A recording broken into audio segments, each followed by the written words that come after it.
Gimana Bapak Ibu? Baik, puji Tuhan. Sudah mulai berkurang baterainya? Baru dicas, malah dicas.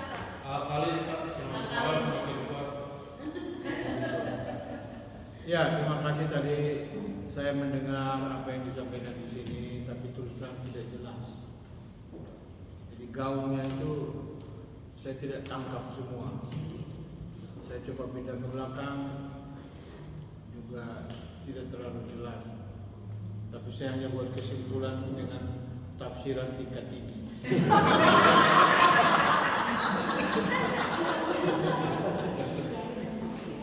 Pasti semua baik. Amin. Nah, dalam pengalaman kayak begini, kalau pendeta itu disuruh sharing bicara 5 menit tidak pernah bisa begini. Tidak konsisten. Pasti lewat. Mau berdoa aja ibu-ibu kok belum selesai ngobrolnya mereka. Ini berarti kuotanya masih banyak ini. Bapak-bapak tuh to the point. Ini loh kita doa kita selalu berdoa. Ibu-ibu selalu lewat. Ini barusan yang terakhir enggak? Kenapa? Barusan yang terakhir enggak? Siapa? Yang berdoa. Nah itu baru masuk tuh luar dari luar tadi.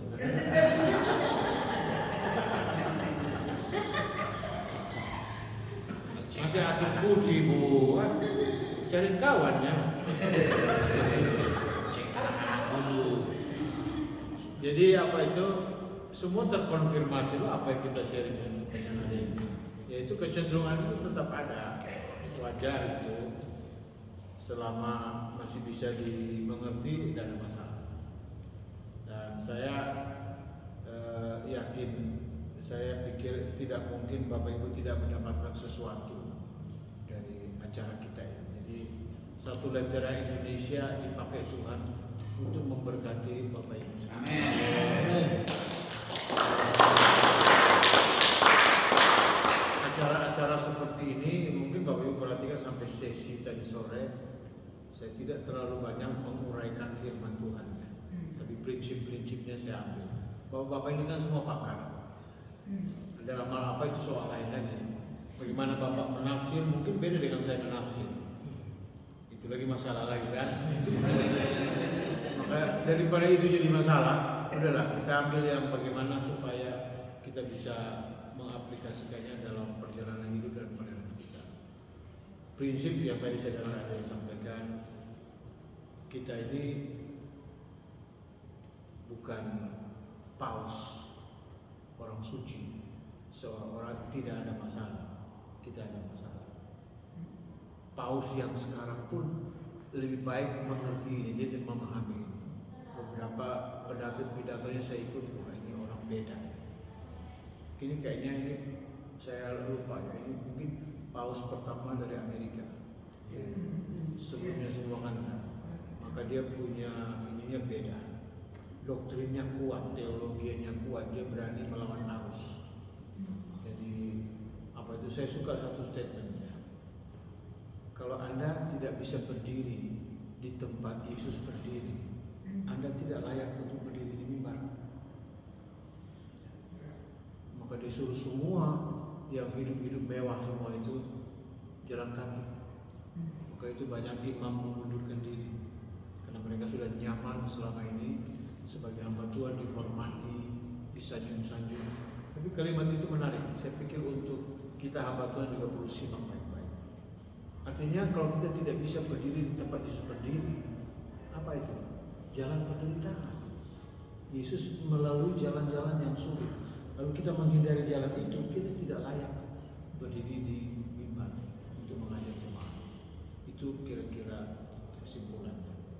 Maka Bapak Ibu, sampai dengan sesi tadi sore, saya sudah mulai melihat Bapak Ibu mulai menangkap apa yang ingin disampaikan, message-nya apa yang mau disampaikan. Jadi Salt Indonesia mempersiapkan gereja Tuhan, mempersiapkan hamba-hamba Tuhan untuk menghadapi persekusi, menghadapi situasi-situasi yang tidak enak. Tapi sebelum menghadapi situasi itu kita sendiri punya perspektif harus betul. Kita sebagai hamba Tuhan juga harus punya perspektif yang benar terhadap kemungkinan kesulitan, penderitaan. tidak bisa dihindari. Nah kalau perspektif kita betul, baru kita bisa menolong jemaat. Jemaat itu semua lihat ke gembalanya. Kalau gembalanya baperan, cengeng, kalau gembalanya mengajar ikut Yesus tidak ada masalah, padahal masalah begitu banyak. Ikut Yesus semua pasti sembuh. Waktu COVID di mana mereka yang teriak-teriak itu sembuh-sembuh itu? Di mana tuh? Andi Simon yang bikin mujizat sembuh orang juga hampir mati itu karena COVID. Jadi kalau teologi kita, pemahaman kita tidak seimbang, itu berakibat kepada cara hidup kita juga tidak seimbang. Maka itu pertemuan kita sampai pada malam hari ini. Jadi refleksi Bapak Ibu itu pada saat yang sama berikan feedback kepada kami. Ini message-nya sampai. Saya rata-rata dengar dari sharing Bapak Ibu, puji Tuhan. Dan itu yang ingin kita capai bersama, mulai dari keluarga kita. Kalau retreat untuk jemaat biasa mah kita yang layani, tapi siapa yang layani kita? Terima kasih Bapak Ibu cukup rendah hati untuk menerima kami dari SAL Indonesia. Saya sekarang bawa diri saya ke dalam SAL, karena kalau bukan SAL saya tidak ada di sini. Kalau saya ke Nias, tidak mungkin kerja Nias itu undang saya, tidak mungkin. Tapi karena SAL saya bisa masuk, maka disinilah kita memberkati. Tidak ada tujuan yang lain, supaya kita sama-sama terus berjuang dalam segala macam kesulitan. Perspektif kita makin benar, sehingga kita bisa saling, pertama dari rumah, saling menguatkan. Bapak Ibu dengan baik, pesan saya untuk malam hari ini, keluarga itu mitra pelayanan, bukan musuh pelayanan. Kalau Bapak Ibu mulai menganggap keluarga itu penghalang, Bapak Ibu keliru. Tuhan memberikan istri, anak, keluarga supaya menjadi mitra untuk melayani bersama. Kalau kita menganggap mereka jadi penghalang, sebenarnya masalahnya di otak kita, bukan di mereka. Maka bagaimana supaya kita menjadi mitra? Istri, anak menjadi mitra. Tidak mungkin sebelum manusia jatuh dalam dosa, keluarga itu sudah dibentuk. Maka keluarga itu bukan penghalang pelayanan. Keluarga itu mitra, itu team up. Jadi saya harap perspektif ini berubah. Mari lihat istri kita, anak-anak kita, itu team up kita. Jangan lihat mereka dengan cara yang salah. Kalau kita lihat cara yang salah, saya akan berhasil. Saya akan berhasil untuk apa? Untuk menghalangi pelayanan kita, untuk menghancurkan pelayanan kita.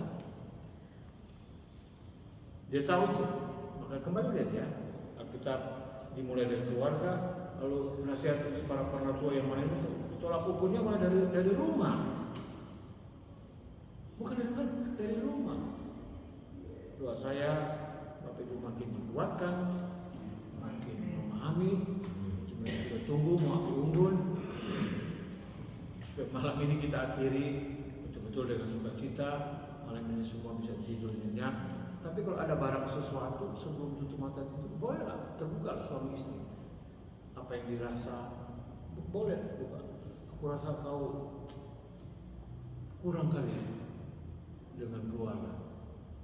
Itu saya dulu Bapak Ibu masih muda, semangat pelayanan itu kita semangat berapi-api. Yang penting Tuhan nomor satu, keluarga nomor dua. Ngawur itu ngawur. Profesor yang ngajar saya di Filipina dia bikin gambar. Kami semua pendeta punya konsep sama. Dia bikin lingkaran paling tengah itu siapa? Nomor satu siapa? Tuhan. Baru lingkaran kedua keluarga, lingkaran ketiga pelayanan, lingkaran keempat baru pribadi. Dia balik semua. Kami semua yang ikut kuliah itu, kebanyakan pendeta senior, semua pada tertunduk dan menangis. Dibilang salah. Yang paling tengah itu kita pribadi. Yang kedua keluarga. Yang ketiga pelayanan. Yang akhir itu Tuhan. Tuhan harus melingkupi semua. Kalau kita nggak sehat, nggak bisa melayani. Keluarga kita nggak sehat, kita nggak bisa tim melayani. Ini kocar-kacir. Kalau tim ini sudah hancur, bagaimana mau melayani di luar? Kosong. Maka dia bilang lingkaran harus diubah. Mulai dari diri kita. Tuhan ada bagian luar, dia harus melingkupi semua. Maka ini satu Kesatuan, wah kita dulu rohani sekali, tinggalkan semua. Yang penting Tuhan nomor satu. Bukan. Tuhan kita tidak sekejap itu. Dia tidak seegois itu. Saudara melayani saya, biarkan istri anak. Jangan salah kutip ayatnya. Jangan salah menafsirkan. Benci istrimu, benci anakmu, supaya kamu layak meninggalkan. Itu ada konteksnya. Bukan diterapkan sembarang waktu dan kesempatan. Hati-hati. Nah itu justru merusak. Tolak ukurnya Tuhan berikan kita keluarga supaya menjadi mitra pelayan. Jangan negatif mereka. Kita layak harus bagaimana supaya istri, anak menjadi tim kita. Besok di akhir sesi saya akan bicara melayani bersama dalam keluarga. Nanti saya akan bilang lebih detail di situ bagaimana kita harusnya melihat istri, melihat suami, melihat anak-anak di dalam keluarga kita.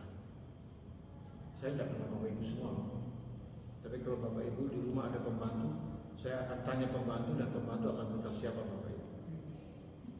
Pembantu di rumah itu paling tahu kita. Saya dulu di Batu tuh ada konferensi pembantu-pembantu. Ya kan mereka kalau pergi belanja kan bareng-bareng itu mereka cerita tentang tuannya. Yang pembantu ini bicara pembantu saya beritahu ke ibu. Jadi kami nggak tahu tetangga ini kayak mana hidupnya dari pembantu ini. Itu asli. Kami tadinya nggak tahu, kaget juga. Lalu kami nanya, Mbak, cerita apa? Oh, Bapak Ibu kan lain. Dia sudah bisa membanding-banding. Ini muslim semua.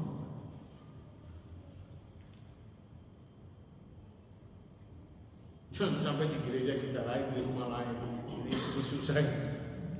Nah ini kita bagaimana menjaga kesaksian ini, menjaga tim up kita sebagai suami, istri, dan anak-anak. Ini penting, ini mitra. Ini mitra pelayan kita. Tuhan Yesus memberkati kita semua. Kita tundukkan kepala, kita berdoa sekali lagi. Saya berkati Bapak Ibu semua. Bapa di sorga, kami datang di hadirat-Mu. Kami tahu siapa kami. Kami sesungguhnya orang-orang yang rapuh.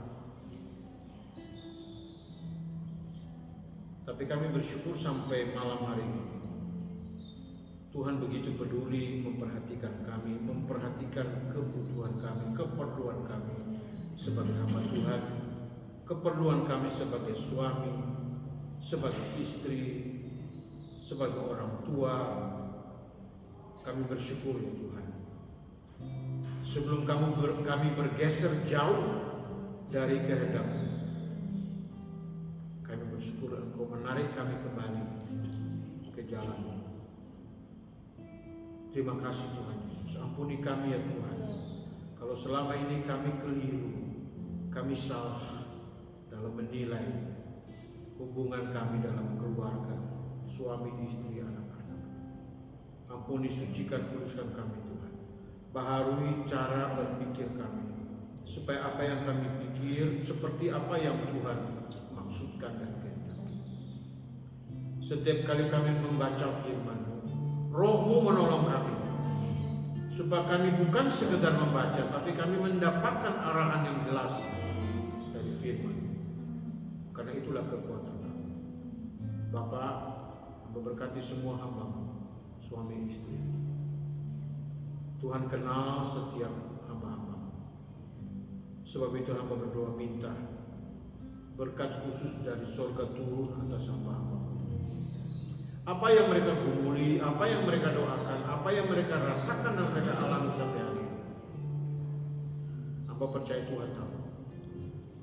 Sebab itu hamba berdoa ya Tuhan, berkatilah hamba-Hamba. Satukan, eratkan hubungan suami istri lebih lagi. Tambahkan hikmat, bijaksana, pengertian untuk juga membesarkan anak-anak sesuai dengan kehendak-Mu.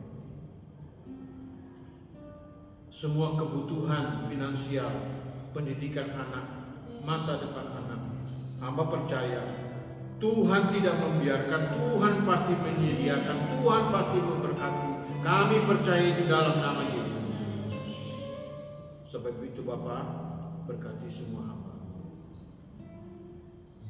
Berikan hikmat supaya mereka menjadi hamba-hamba Tuhan yang bijaksana, berpengertian, memberikan solusi jalan keluar ketika jemaat bermasalah. Berkati Tuhan. Lengkapi lagi hamba-hambamu dengan segala karunia yang diperlukan. Yang sakit disembuhkan, yang lemah dikuatkan, yang putus asa diberi pengharapan. Oleh karena hikmat yang Tuhan berikan kepada hamba. Terima kasih Bapak di surga. Berkati kami semua, termasuk hamba sendiri, sebagai orang-orang yang Tuhan sudah pilih. Kami serahkan hidup kami, diri kami. Pakai kami lebih lagi Tuhan, seturut dengan kehendak. Dan terus ajar kami supaya kami boleh juga berkata seperti Yohanes Pembaptis. Biar Engkau makin besar dan kami makin kecil. Segala kemuliaan hanya bagi-Mu. Di dalam nama Yesus Kristus Tuhan kami, Juru Selamat, Penebus kami yang memilih, memanggil, menetapkan kami untuk menjadi hamba. Kami serahkan hidup kami, pelayanan kami, keluarga kami ke dalam nama. Di dalam nama Yesus kami berdoa dan mengucap syukur. Semua yang percaya katakan amin. Selamat malam.